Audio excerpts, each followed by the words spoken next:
Hi friends, warm welcome. Vinitha Stephen here with a video on tips to store celery and its leaves fresh for more than 2 weeks.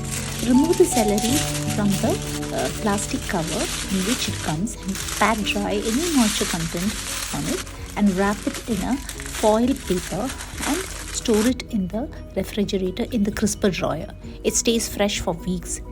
Now, celery leaves or any herbs with tender stems can be rolled up and stored in wet cloth from which the water is completely squeezed off and placed in a crisper drawer in a Ziploc bag. If this video was useful, please give it a thumbs up and follow for more such tips and recipe videos. Thank you. Bye. Stay healthy, stay happy, yummily. It's me, Vinitha, signing off.